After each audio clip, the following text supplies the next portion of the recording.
Let's go on to another huge issue this week, and that is, of course, the India travel ban. Australian citizens banned from returning to their own country.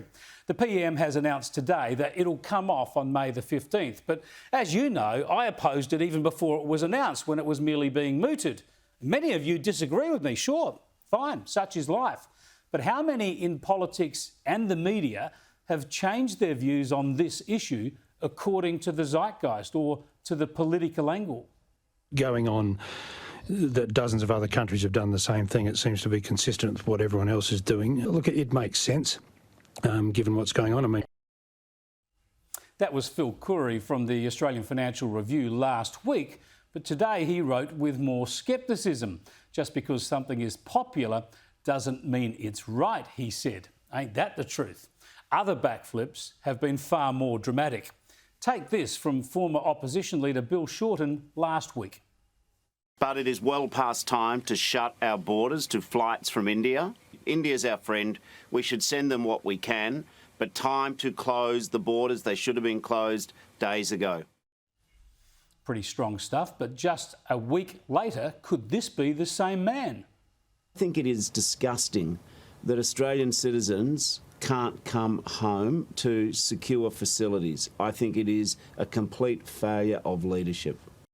Well, we've all heard about each way elbow. Now there's Bob each way Bill, isn't there? But this political flip seemed to trigger a leftist media flop. Over at the Project, the woke take initially backed this harsh ban.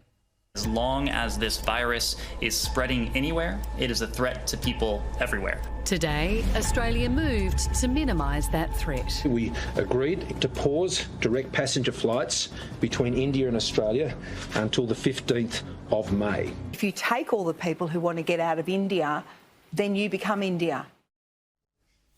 But surprise, surprise, when Labor changed its tune, by coincidence, so did the Project. Strikes me is that throughout the course of this pandemic, Australians have responded really well to politicians at every level being pragmatic and practical. And I think that's why this decision to criminalise people trying to return stands out, because it doesn't seem or feel right. Yeah, that's a backflip by the Project. But don't you just love McDonald's breezy declaration that Australians have responded really well to politicians being pragmatic and practical during the pandemic? Where do you start with that? The imposition of curfews that weren't based on medical advice, arbitrary border closures, jailing of people for crossing state borders? Or how about the infamous Queensland hospitals are for our people line from Anastasia Palaszczuk? As for the ABC, it couldn't help but see racism in the government's India travel ban decision. This Fortress Australia feeling. I spoke to a government MP who said to me, it was just such a good line. He said to me, when you look at the way we're behaving, right, at the moment, someone who thinks this has gone too far, the White Australia policy doesn't seem that surprising anymore, does it? And I was like, no, you're right.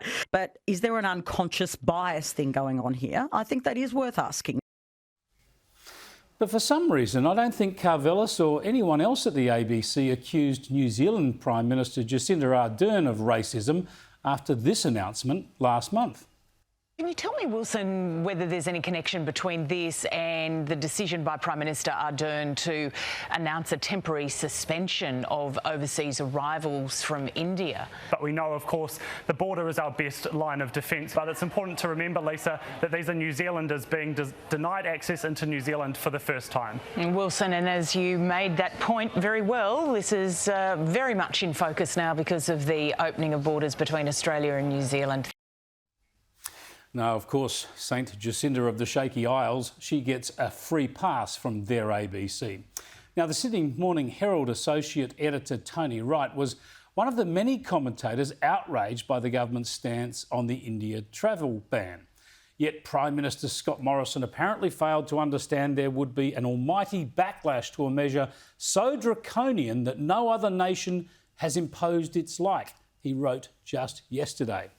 This didn't escape the attention of Melbourne law professor Jeremy Gans, who tweeted, Tony Wright, you should correct your article. Jacinda Ardern imposed a like ban, including on citizens, complete with a potential jail penalty last month. Oops, the article has since been amended to read, yet Prime Minister Scott Morrison apparently failed to understand there would be an almighty backlash to such a draconian measure. Curiously, there's no editorial notation to the effect to notify people of that change. And how about the ABC's prominent health reporter Norman Swan, he of the incorrect predictions and wrong-headed prescriptions? He was so keen on travel bans last year that he wanted a block on people returning from the United States. He changed his angle this week too. What do you make of the India travel ban? I think that the punitive element to it is appalling, and it just is unnecessary. There are logistical issues here, but we've touted the great success of hotel quarantine.